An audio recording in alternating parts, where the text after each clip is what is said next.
নাবা শব্দের বাংলা অর্থ হচ্ছে সংবাদ। নাবা শব্দের আধুনিক অর্থ হচ্ছে ব্রেকিং নিউজ। আজকে বাংলাদেশের ব্রেকিং নিউজ কি বলেন তো দেখি, কেমন খবর রাখেন দেখি। চরমনার বীরের যে মহাসমাবেশ চলছে, এখানে যতগুলো মানুষ বক্তব্য দিয়েছে, সবচাইতে ফোকাস আকারে ব্রেকিং নিউজ হিসাবে আপনি টিভিতে দেখেন, এটাই যাচ্ছে।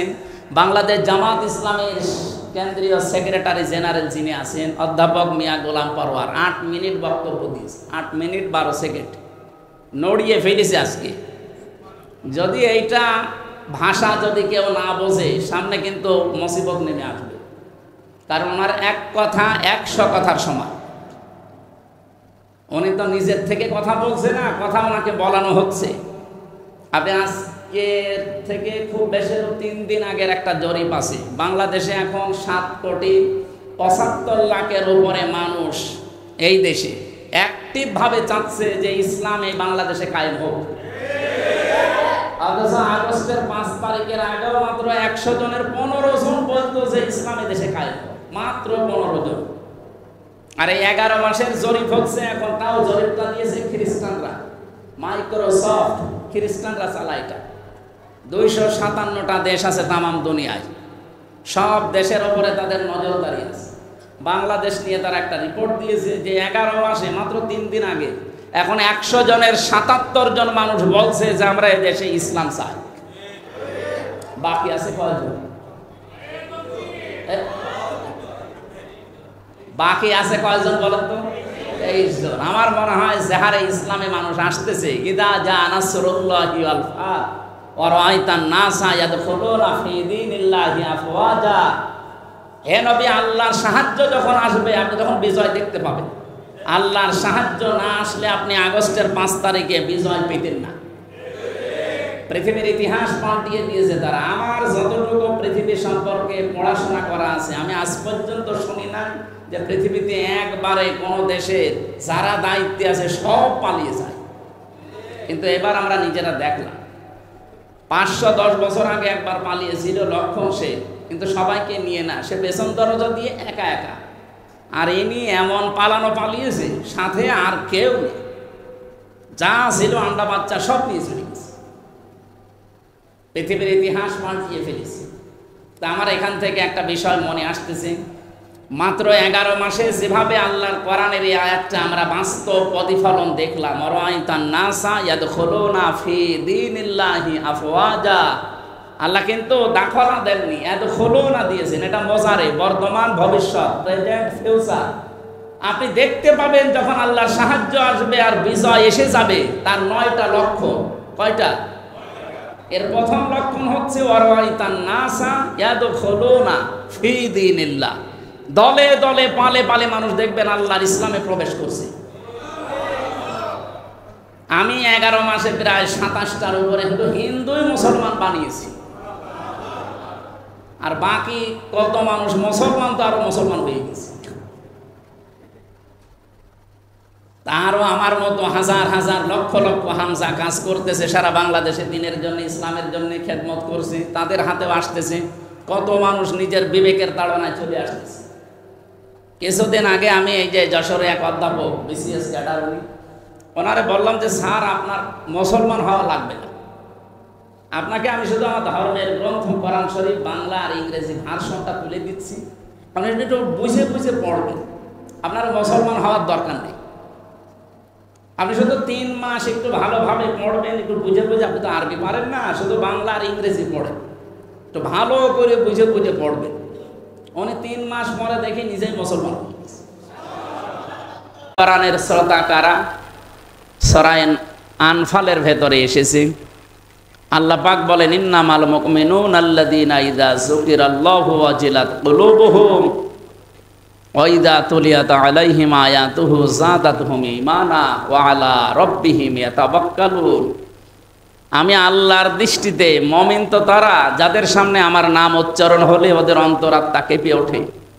ওয়াজিলাত কুলুবুহুমের ব্যাখ্যায় আমি পেয়েছি, মানুষের বাম স্তনের 2 আঙ্গুল নিচে একটা গোস্তের টুকরা আছে, এটা কাঁপ ধরবে।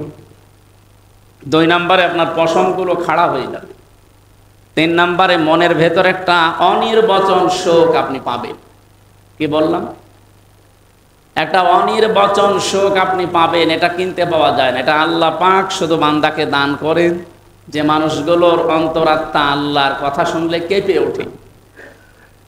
ওয়াইদা তুলিয়াত আলাইহিম আয়াতুহু যাতাতহুম ঈমানা, তাদের সামনে আল্লাহর আয়াত যখন তেলাওয়াত করা হয়, ব্যাখ্যা করা হয়, তাদের ঈমান যা ছিল ওটা আরো বেড়ে যায়। কোরআনে কারিমে সূরা মায়েদার 83 নম্বর আয়াতে এটা পেয়েছি আমি। ওয়াইদা সামিউ মা উনজিলা ইলার রাসূলি তারা আয়ুনাহুম তাফিদু মিনাদ দাম'i মিম্মা আরাফু মিনাল হক। হে নবী, আপনি যখন তেলাওয়াত করবেন, যারা আপনার কণ্ঠে কোরআন শুনবে, ওরা যখন দেখবে এই বিষয়গুলো উপলব্ধি করতে পারবে, আপনি দেখবেন ওদের চোখ বেয়ে বেয়ে অটোমেটিক পানি পড়ছে। এজন্য কোরআনের আলোচনায় সবার চোখে পানি আসবে না, এটা আপনার উপলব্ধি করার মতো যোগ্যতা থাকা লাগবে। এ কোরআনে কারিম নবীজি আবু জেহেলের সামনেও পড়েছিলেন, আবু বকরের সামনেও পড়েছিলেন। আবু জেহেল কোরআন শুনে কি তার ঈমান বেড়েছে? কি বেড়েছে? শয়তানি বেড়েছে। ও যা শয়তান ছিল, ওর শয়তানি আরো বেড়ে গেছে। আর এক আবু, তার নামও আবু আছে, আবু বকর, ওনার কোরআন শোনার পরে শয়তানি বাড়ে নাই, ওনার ঈমান যা ছিল আরো বেড়ে গেছে। উনি একদিন মসজিদে অসময়ে শিশুর মতো কাঁদছিলেন। নবীজি আসলেন, ডাক দিয়ে বললেন যে এ সময় মসজিদে কান্নাকাটি করো, তাও বাচ্চার মতো কাঁদতেছে। হযরতে আবু বকর বলেন, হে নবী, আপনি বলেন তো সত্যি কি আল্লাহ আমাকে মাফ করে দিয়েছে? আমি কি জান্নাত আসলেই পাবো? অথচ জান্নাতের গ্যারান্টি জিন্দা অবস্থায় তিনি পেয়েছেন। ওই সময় কোরআনে কারিমের আয়াত নাজিল হয় সূরা রহমান থেকে, ওয়ালিমান খাফা মাকামা রাব্বিহি জান্নাতান। আল্লাহর এই ভয়ে যে মানুষগুলো, আল্লাহ আবু বকরের জন্য একটা না 2টা জান্নাত বরাদ্দ দিয়েছে। আমরা যদি জান্নাত একটা পাই, তিনি 2টা পাবেন।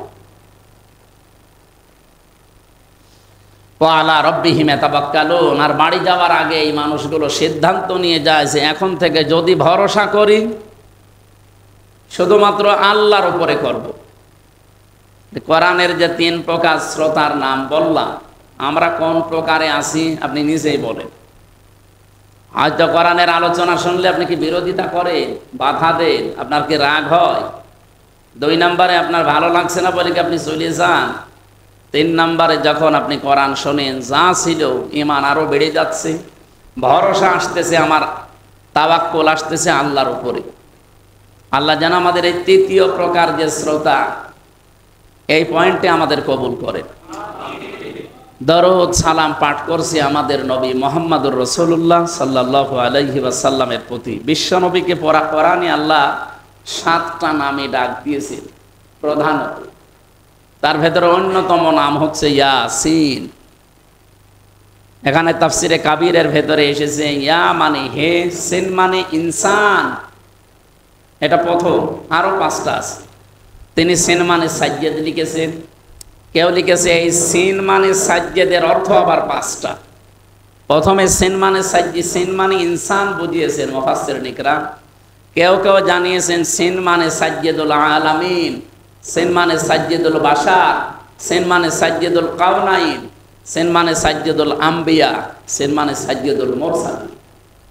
আমার ভাষা বোঝা যাচ্ছে না? আল্লাহর ঘোষণা দেওয়া নেতা এই পৃথিবীতে কেবলমাত্র, শুধুমাত্র, একমাত্র এই একজন। কে? আল্লাহ নিজে ডাকে নেতা বলে ডাক দিয়েছেন, হে নেতা। ইয়াসিন মানে হে নেতা।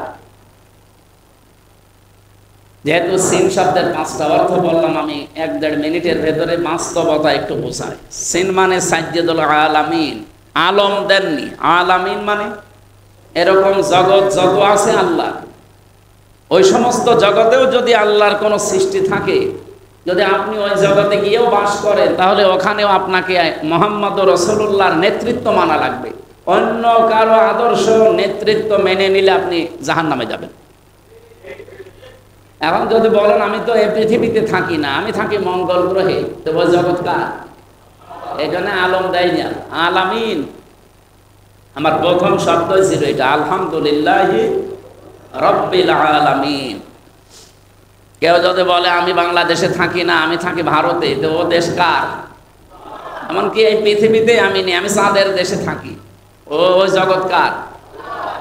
যত জগৎ আল্লাহ বানিয়েছে ওখানে যদি আপনি বাস করেন, ওখানেও আপনাকে মুহাম্মদ রাসূলুল্লাহর নেতৃত্ব মানা লাগবে। মানবেন, আপনার জন্য আমরা যতই বিসমিল্লাহি ওয়া আলা মিল্লাতি রাসূলিল্লাহ পড়ি, এটা কিচ্ছু হবে না, কারণ আপনি আল্লাহর নামেও নেই, রাসূলুল্লাহর দলেও নেই। আমি আশা করছি কথাটা সত্য হয়ে গেলেও আপনার বিবেকে ধাক্কা দেবে যে আসলে আমার নেতৃত্ব মানা দরকার কাকে। 2 নম্বরে সাজ্জাদুল বাশার, বাশার মানে মানুষ। মানুষ পদবাচ্যে যদি আপনি বিবেচিত হন যে আমি মানুষ, তাহলে মুহাম্মদ রাসূলুল্লাহর বিকল্প আর কাউকে মানা জায়েজ নেই। হ্যাঁ, আপনি যদি মানুষ না হয়ে অন্য কিছু দাবি করেন যে আমি মানুষ না, আমি কি, আমি গরু ছাগল, তাহলে আপনি অন্য কাউকে মানতে পারেন। আমি নিচেরটা আর বললাম না। 3 নম্বরে সাজ্জাদুল কাউনাইন, কাউনাইন মানে উভয় জগৎ। শুধুমাত্র এই জগতে না, আরেকটা জগৎ আসতেছে, ওই জগতেও আপনাকে মুহাম্মদ রাসূলুল্লাহকে মানা লাগবে। তিনি হবেন আপনার কান্ডারি। এমনকি অনেকে বলে হুজুর মাটির নিচের ওয়াজ করতে পারেন না, মাটির উপরের ওয়াজ করা কি দরকার? মাটির নিচে তো ঝামেলা বেশি। মাটির নিচে প্রথম ওয়াজ যদি শুরু করেন মার রব্বুকা অমা দীনুকা অমান নাবিয়্যুকা, 3টা প্রশ্নই কিন্তু রাজনৈতিক প্রশ্ন। আমরা যারা রাজনীতি দেখতে পারি না, ঘৃণা করি, অপছন্দ করি, দুনিয়ার কাজ মনে করি, কবরে যান, 3টা প্রশ্ন, 3টাই রাজনৈতিক প্রশ্ন। মার রব্বুকা, তোমার রব কে? প্রথম নাম্বারে প্রশ্ন আসবে না? আপনি যদি বলেন রব্বি আল্লাহ, একবারে বলে দিলেই হবে? ফেরেশতারা আপনার চাইতে চালাক বেশি। ও বলবে যে মার রব্বুকা রব্বি আল্লাহ যে বলে ফেললেন, রব মানে কি?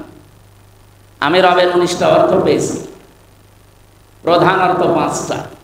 1 নম্বরে রব মানে লালন পালনকারী, তারবিয়াতু শাইই ইলা কামালিহি শাইআন ফাশাইআন, নেই থেকে আস্তে আস্তে পূর্ণতায় যিনি পৌঁছিয়ে দেন তার নাম রব। আমি এখানে বসে আছি, আমার এখন 33 বছর বয়স। বলেন তো 33 বছর আগে এখানে আমার বসার কোনো কল্পনা ছিল? আমার নামগন্ধ ছিল, আমার বাবা মা বিছানায় ছিল, শুধু এতটুকুই তাদের দায়িত্ব শেষ। বাকি যা করার ওই বীর্যটা নিয়ে পর্যন্ত দায়িত্ব পালন করেছে কে? এখানে আর কারো হাত আছে? কোনো ডাক্তারের হাত আছে? আপনি বলেন এই যে নেই থেকে আস্তে আস্তে যিনি পূর্ণতায় আমাকে পৌঁছিয়ে দিতে পারেন তিনি আমার রব। প্রথম নম্বর অর্থ এইটা। 2 নম্বরে রব মানে আইনদাতা। আপনার কাছে শুনতে খারাপ লাগলেও এইটাই বাস্তবতা। রব মানে কি? আরো জোরে বলেন। আইনদাতা। এই জন্য আল্লাহর একটা নাম আছে হাকিম।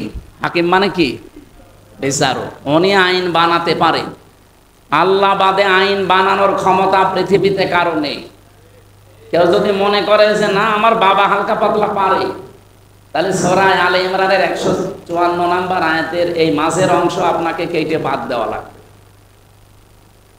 ওই জামানায় মানুষেরা জিজ্ঞাসা করতো ইয়াকুলুনা হাল্লানা মিনাল আমরি মিন শাইইন কুল ইন্নাল আমরা কুল্লাহু লিল্লাহ।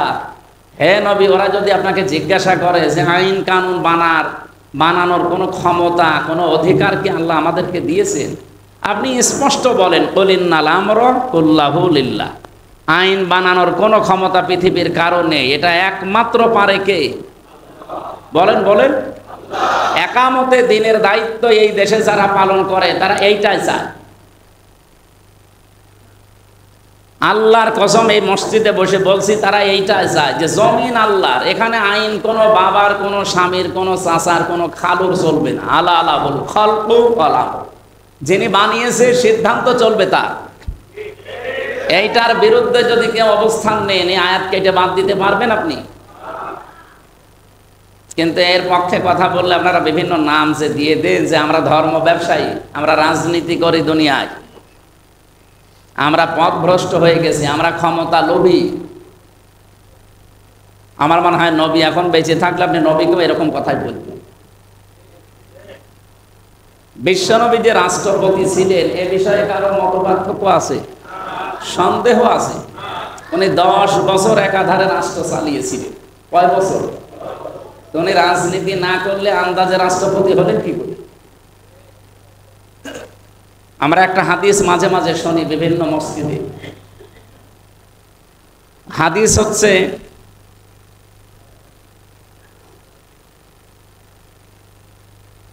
শেষ জামানায় এমন একটা সময় আসবে, মাংতা মাসসাকা বিসুন্নতি ইনদা ফাসাদি উম্মতি ফালাহু আজরু মিয়াতি শাহিদ। শব্দের দিকে খেয়াল করে করে পড়ে, আলেম আছে এখানে।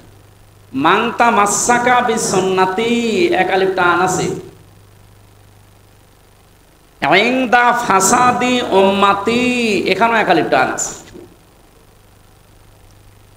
পৃথিবীতে এমন একটা সময়, এমন একটা জামানা আসবে যে জামানায় আমার উম্মতেরা যদি একটা মরা সুন্নাতকে জিন্দা করতে পারে, ফালাহু আজরু মিয়াতি শাহিদ, তার আমল নামায় 100 গলা কাটা শহীদের সওয়াব দান করা। আমরা এখানে জানি যে শব্দটা শাহিদ, এটা যদিও এখন অনেকে বিভিন্ন জায়গায় ব্যবহার করেন, এটা কত দামি শব্দ আপনি কি কোনোদিন কল্পনা করেছেন? শহীদ কি এটা? খালি যার তার নামের আগে লাগিয়ে দিলেই হয়। আমি একবার ব্রাহ্মণবাড়িয়া থেকে আসছি, আমার সিলেটে মাহফিল ছিল, আমার কুমিল্লায় যাওয়া লাগবে। ব্রাহ্মণবাড়িয়ার ওই যে বিশ্ব রোড, ওখান থেকে যাওয়ার সময় দেখি বিশ্ব রোডের পাশে একটা কবর, ওখানে একটা সাইনবোর্ড লাগানো, কবর আছে কিনা জানি না, সাইনবোর্ডে লেখা আছে শহীদ শ্রী ধীরেন্দ্রনাথ দত্ত। আমি নাম শুনেই মনে করলাম যে ও শহীদ যে কয় নাম্বার, ও মনে হয় সাদার টাকা ভাগাভাগি করতে গিয়ে মরে গেছে শহীদ। আগস্টের 5 তারিখের পর থেকে 112 জনের উপরে যে মরে গেল বিভিন্ন কারণে, এদের নামে আপনি দেখবেন বিভিন্ন জায়গায় অনেকে শহীদ বলে। এরা কি একটাও দেশের জন্য মরেছে? আগস্টের 5 তারিখের আগে বা 5 তারিখ থেকে এই জুন মাসের 28 তারিখ পর্যন্ত 112 জন মারা গেছে। হয় সাদা টাকা ভাগাভাগি করতে গিয়ে মরে গেছে, অথবা দলীয় কোন দলে মরে গেছে। বলেন এটাকে আপনি যদি শহীদ লাগিয়ে দেন, এ তামাশা করা হবে না?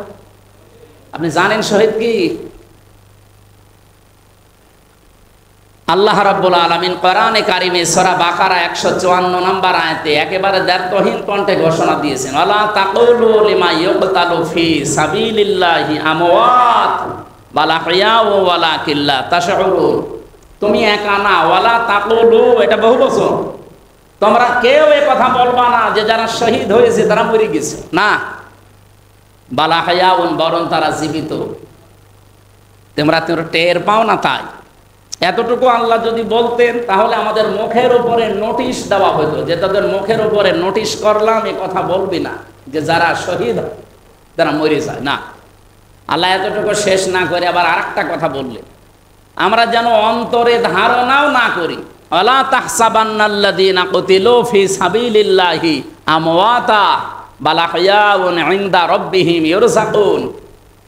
যারা শহীদ হয় তাদেরকে এ ধারণাও করা যাবে না যে মরে গেছে, বরং তারা জীবিত এবং আমি আল্লাহ নিজে তাদেরকে রিজিক দেই।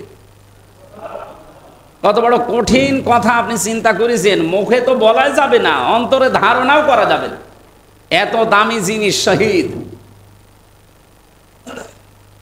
এইরকম শহীদদের মর্যাদা যে 6টা আছে হাদিসের ভেতরে, আমার উদ্দেশ্য ওইটা না। আমি উদ্দেশ্য হচ্ছে 100 এরকম গলা কাটা শহীদের সওয়াব আপনি পাবেন যদি একটা মরা সুন্নাতকে এই ফিতনা ফাসাদের জামানায় চিন্তা করতে পারে।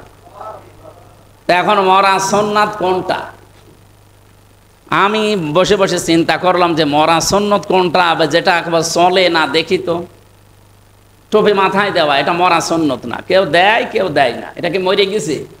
এখানে আপনি তাকান, আমার মনে হয় যাতে 100 জন মানুষ থাকে অন্তত 80 জন মানুষের মাথায় টুপি আছে, 20 জন নেই। এটা কি একদম মরে গেছে? মরে যায়।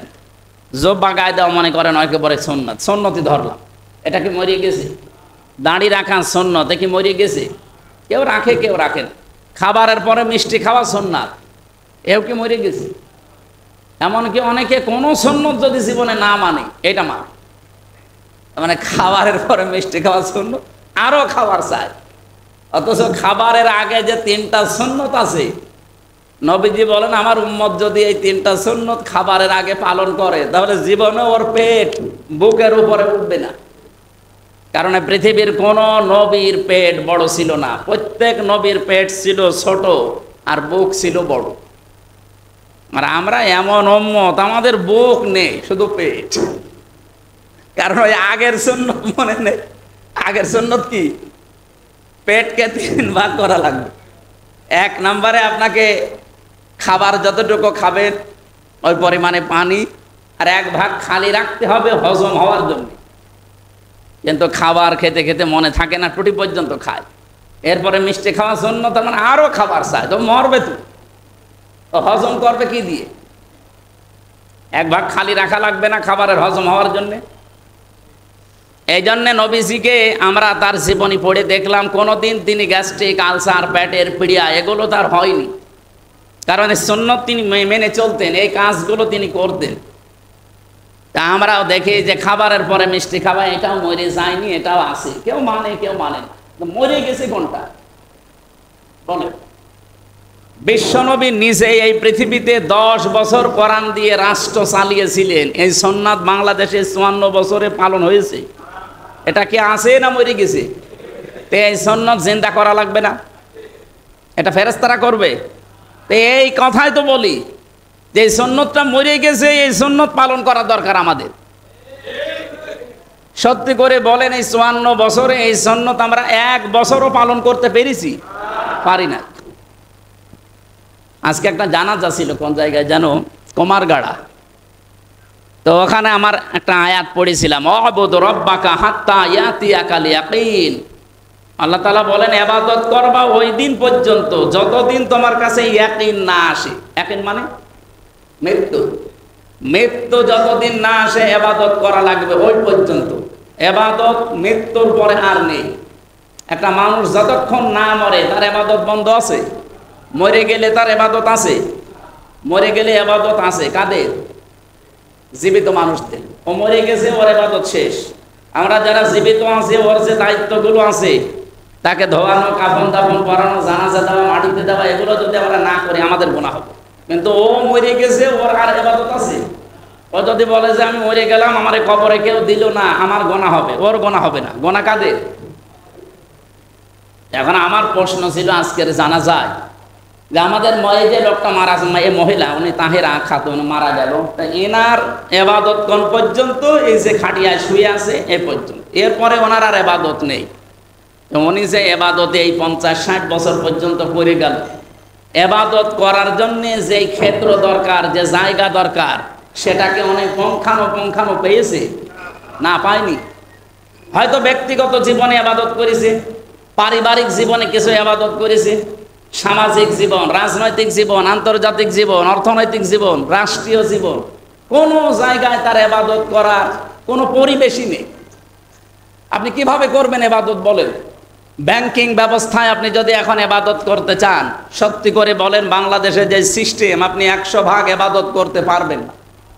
ইসলামী ব্যাংকে যে নিয়ম নীতিগুলো আছে, বাংলাদেশের যত ব্যাংক সবগুলোতে যদি এই নিয়ম নীতি থাকতো, আমরা হালকা হলেও এগিয়ে যেতে পারতাম। যেখানে সুদ খাওয়া, মায়ের সাথে জেনা করার শামিল, সেটা দেদারসে করে যাচ্ছি।